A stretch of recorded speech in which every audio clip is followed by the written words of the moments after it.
I'm currently working on a video explaining maybe a more broad sense of how I paid off $60,000 of debt with my wife, but I wanted to get into more of the nuts and bolts in this video and not quite the broad topic that video is going to be. In this video, I wanted to talk about the day-to-day things, what we did, how we felt, the emotions we were going through, and how we ended up pushing through to pay it off, and what it means for our future. So, as you know, I've talked about it 7,000 times on this channel, and at least I brought it up. I mean, if you took a drink of alcohol every single time that I mentioned, I sound like somebody who doesn't drink alcohol because I don't. Like, if you took a drink of alcohol, like, that's not how I should say it. Like, if you took a drink of a shot of liquor every time I said $60,000 in debt, you'd probably be dead. If you watch multiple videos in a row. I feel like maybe I don't do it that much in one video, but I probably will do, I'll say 60,000 1,000 times in this video. So how did we do it?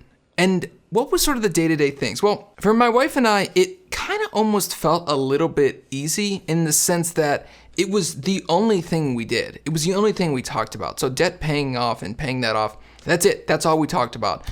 Once we got back from our honeymoon, we really focused on it. That was almost exactly a year ago today. I think it was like exactly a year ago today.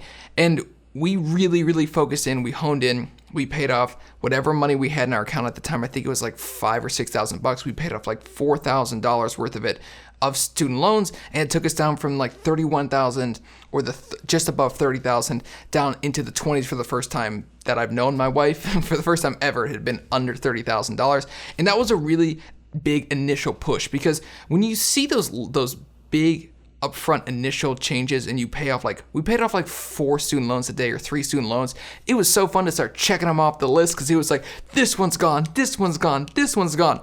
But then you start get to the more expensive ones, the $4,000, $5,000, $6,000 student loans, and then we had a car loan. We actually had 2 car loans at the time, and it got a little bit tighter. It got a little bit less fun because we weren't just checking them off each week. It started to become something where over the course of a month we would check them off. So I was working at a job where I was making pretty much no money up until May, which is when I got my current job, which I really love. And I'm only saying that because my boss watches these videos. I don't know if he does all the time, but he sometimes does.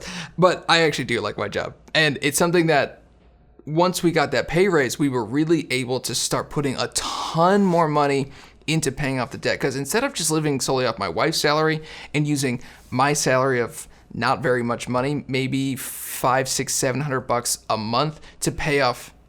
It was like that, right? I think it was like $500, $600, $700 a month, $800 a month to pay off the debt. We were able to pay it off in much larger chunks. 1,000 here, 1,000 there, 1,000 here, 1,000 there. We were talking about paying off $2,000 to $3,000, sometimes $4,000 in a month if we were super duper tight. But obviously, things happen and things change, and we were paying off debt day in, day out. That's all we talked about. Like, we can't go to this restaurant because we got to pay off the debt. We can't buy that computer because we got to pay off the debt. The only reason we could buy a computer is to then sell it to make more money to help pay off the debt. That's actually what this computer was. This was sort of my treat to myself after paying off all the debt. The MacBook you see here. And I got it because I film and edit videos for some other YouTuber, and he pays me more than what this computer is worth. So it made sense at the time to buy it, but also it's kind of like a little treat to myself because I didn't have to sell it, which was kind of nice. And it was tough. I mean, looking back at that time, it was not very fun. I mean, you're talking about 2 people in their mid to young 20s. We were 24, 25 at the time. Looking at friends and family who are going out spending money on vacations, buying new cars, buying new this, buying new that. I do have a few friends that are pretty fiscally conscious, and I enjoy talking with them, but other friends, I'd hear them buying certain things, and I'm like, I would really like to buy those things. I would really like to buy those things. I would really like to buy those things. In fact, I want to buy all the things. But I knew I couldn't, and that was really frustrating because my wife and I were both working full time, so we're working 40, maybe 50 hours a week if it's a really long week, generally around 40 hours a week, but it's a job. So you feel like you have almost a sense of entitlement, I think, especially, I know I felt it, but when you have the job, you almost feel like I'm allowed to buy stuff. Are you kidding me? I get up at 7:30 every single day and I work until 5 o'clock every single night. Why am I not allowed to spend money? This doesn't make any sense. I'm working my tail off for what? for this college degree that my wife got that we don't even, I can't see the degree. I know my wife got it, but I can't see the degree. It's not like a car where like I'm paying off the car. It's like, okay, I get the car. The degree is like so much more. I really struggle with that. I struggle with that to this day. I struggle with buying anything that's somewhat expensive that's a service. I almost refuse to do it because I feel like I don't get anything for it. I know lots of like these scamming YouTubers sell courses, and I really don't like selling courses. I don't like the idea of it because it's like I don't even get anything for it. Like a book, at least I get the paper. Like if I had to, I could set this thing on fire. But maybe that's just my issue. But I really did struggle paying for something that was 100% a service, which is what college is. It's a service. I mean, you get the education, you get to put it on your resume, and it gets you a foot in the door at a lot of places. But after you get the foot in the door, it's like, okay, now you got to pay $30,000, $40,000, $50,000, $60,000, $70,000 for it. And it's really tough to have to manage that. And I think that my wife and I, we were struggling a little bit, but we were paying it off. I mean, it wasn't fun. I mean, we made some decisions that probably weren't perfect. We decided to redo the basement at not our current home, our old home, but that turned out to be one of the best ideas we've ever had because it turned into a much bigger project. We were just going to do something slow. $200 a month is what I sort of told my wife, not knowing I was lying, but I was lying. And it became a much bigger project. It ended up costing us somewhere around the $5,000 to $6,000 price point, but we'll get to that at the end of the video. And we were making our way through, and then come June, maybe July, I can't really remember exactly when we sold it, my wife came to me and said we should sell my car. At the time, I still think now, COVID had actually increased the price of cars. Lots of people were getting unemployment, really large unemployment checks, more than they probably had made at their old jobs, and they had an influx of cash. And lots of these plants that were making the cars were forced to be shut down because of the 2-week mandatory restrictions, so they couldn't make cars. And then COVID made everything far more difficult to even make the cars.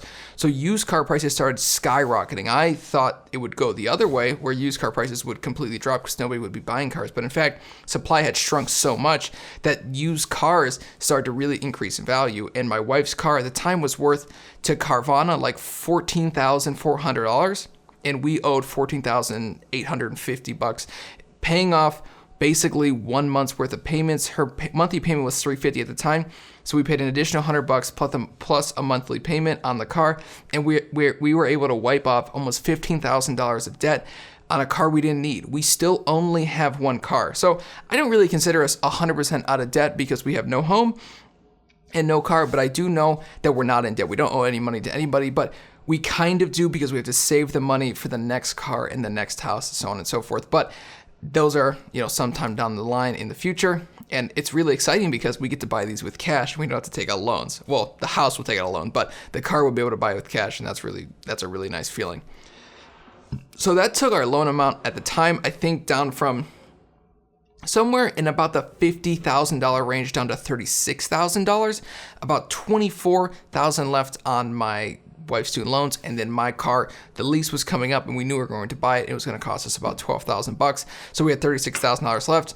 And then this is when the basement remodel really took a hold on us, so we decided to make it much larger than we planned. We decided to put up walls all up in the basement, put down new flooring, put down everything. We did it ourselves. Well, I did it myself. She helped with the things that she could help with. Obviously, I didn't really want her using the saws just for safety reasons. She doesn't know, she's never used one, and I didn't really want her putting herself in harm's way. So I did the majority of the work, but she probably put in more than 100 hours on the basement, and I was probably at like 200 to 300 hours of just work in the basement. And that cost us about $5,000 or $6,000. But by the time we had finished it, we were at about, I think, like $25,000 left on all the loans. It was like $13,000 or $14,000 left on my wife's, and then $12,000 or $11,000 left on the car. So we were sort of at this point where we were in a home that we didn't like at all. In fact, we didn't like the area. We didn't like our neighbors at all. We just didn't like the home. We wanted to move about 50 minutes away, so we listed the house. And it sold. And by the time everything had gone through, we ended up getting about $30,000, which paid off the rest of the loans. And then we had a few thousand left, but there were some like closing costs and stuff. So we pretty much just like broke even selling the house and then paying off all the debt. It was pretty much, we cleaned the slate with all that, and then we were done. We had like a few $1,000 to our name, nothing crazy, but at that time, it was amazing. I mean, we sold our home, we did something we wanted to do no matter what, and we ended up getting a significant amount of money back, enough to pay off the debt. Maybe this wasn't the perfect way to do it. We were talking about it the other day, and had we not invested into the basement and we were just doing strictly student loans and car loans, and we also did the bathroom, but that was a mandatory thing. The bathtub had cracked, so we weren't able to take a shower, and we didn't have another shower in the home, so we had to redo the bathtub, and by redoing the bathtub, we had to end up redoing a lot of other things because I didn't know what I was doing, so we had to like take out a bunch of walls, take out the floors, and then I ruined the vanity while I was doing all that, so the only thing we kept was the toilet. And through the whole process, we learned, we actually just increased the value of our home from $120,000 at the time is what we bought it for, and we sold it for like $155,000. So we increased the value of the home by $35,000 in just a very short amount of time. Obviously, there are like listing fees and all kinds of stuff that takes that away from our bottom line, because if you look at how much the house sold for and what we owed left on it, we should have gotten significant more money, but we didn't because that's just the way that it works. I guess I'm not a huge fan of the mortgage industry and the home buying industry. It seems like so many people have their feet in something and their hands in the cookie jar, when it's like, I'm selling to this guy. Why do I have to go through you, and then you have to go through them, and then they have to go through these and those? Whatever, that's just me complaining about the housing industry. But at the end of that, we were able to wipe clean all of the debt. I think the reason we were able to do it as quickly as we were is because we sold our home. That's obviously maybe not the preferred way to do it, but we wanted to move anyways. It was something that we had talked about for probably 12 months. We owned our home for like 19 or 20 months, and we had talked about it for about a year wanting to move. We never liked it. We never liked the neighbors. We never liked the area. We never really felt comfortable there. We were so far from family. It wasn't for us, but for somebody else, obviously it was. And we were able to add, with our home projects, we invested maybe $8,000 into the home projects, and I think that those home projects probably netted us a return of about $20,000. So it was probably a bit of a gamble at the time, but I think we both sort of knew what we were doing, even when we were doing the basement. We talked about staying, yada, yada, yada. I think that at the end of the day, we sort of knew what we were doing. We knew that we were probably going to sell the house. We never really said it, but I think we both sort of knew that that's kind of what we were thinking about doing. So if I were to go back and do it again, I wouldn't change a darn thing. If I could change one thing, I would say, Carly, don't get out student loans. Scott, don't get a car loan. Carly, don't get a car loan. Buy stuff with cash, or buy stuff that's far more affordable and not $25,000 cars, or in my case, like a $20,000 car. So that's sort of how we did it. The way we felt throughout the whole process, I would say, it was weird. I think when we were in the middle of it, we were sort of like grinding. Like, it was kind of fun, honestly. Like, to a point, it was kind of fun. It was like every week we would sort of be able to throw in one of our paychecks towards the debt. So it'd be like $1,000 or $1,500 just to paying off the debt. But then, like, it started to get to the point where like $1,000 didn't really do that much. You have $6,000 loans. I mean, this is like 6 weeks of work to pay off these loans. And it takes a long time to do that. Like, that's like 2 or 3 months worth of just paying off of the loans. And I think that was a little deflating for us. But when we finished, I think that the overwhelming feeling was, wow, this is amazing. This is absolutely the best thing. This is amazing. This is an unbelievable feeling. But then there was also a feeling of sort of like, did we cheat? Did we not do this the right way? We did sort of use the home as a way to pay for everything. Is that how we should have done it? But looking back, I'm 100% glad in every way we did it. We wanted to get out of the house. We got the money for the house. It just didn't feel like the proper way. But if I could change it, I wouldn't. I would never change anything that we did. I'm happy with all the decisions that we made. I think that doing all the work added so much value to the home and so much value to myself. Like, I have so many new skills that the next home that we're planning on buying, hopefully within the next couple of years, I will be able to add a ton of value to that home, because I redid a whole basement and a bathroom. There's not much else in a home that you can redo that's not as difficult as those two things. They are all sort of the same once you do plumbing and a basement, I think. So you had to put up the walls, do the framing, do all that stuff, and I think I did a pretty good job with all that. So the skills I developed from that and getting to become debt free, it's worth far more than the $30,000 or $25,000 we got for selling the home. I think that it was I wouldn't change a thing. It was amazing. I would say the final thing is once we paid off the debt, it was almost this feeling of kind of emptiness. Like we had focused so heavily on paying off this debt for so long. I mean, this was literally 12 to 15 months of our lives that we really talked about this, like paying off the debt, doing this to pay off the debt, doing that to pay off the debt. It was a really long part of our life. And once we finished, we definitely felt like, that's it. Like, I think the feeling of having it paid off is something that you get to experience almost after the debt's paid off. Like the debt's paid off, you have this weird feeling of like, oh, it's done, now what? And then now 2-3 months later, we're able to see, wow, we're able to save so much money each month because we're not losing $500-600 to payments each month. We're able to save that money and instead maybe even invest a little bit more, save for a home, get ready for a home and all these things. So it's exciting. It's an exciting time, I think, for me and my wife, and I wouldn't change a thing. I know that my kids are going to be forever grateful for all the stuff that we did, whether they are grateful or not. I know that they'll be grateful. And maybe you could change your family tree a little bit, get out of debt, get yourself back in line and control your spending habits and build a future that you would be proud of or that your kids would be proud of. I think that's what really helped me. Throughout this whole time, it wasn't fun. I didn't enjoy it for the most part. I mean, it was fun to a point, but then when I couldn't buy the things that I knew I should be able to afford, it was frustrating. Like not being able to take my wife on dates was kind of embarrassing.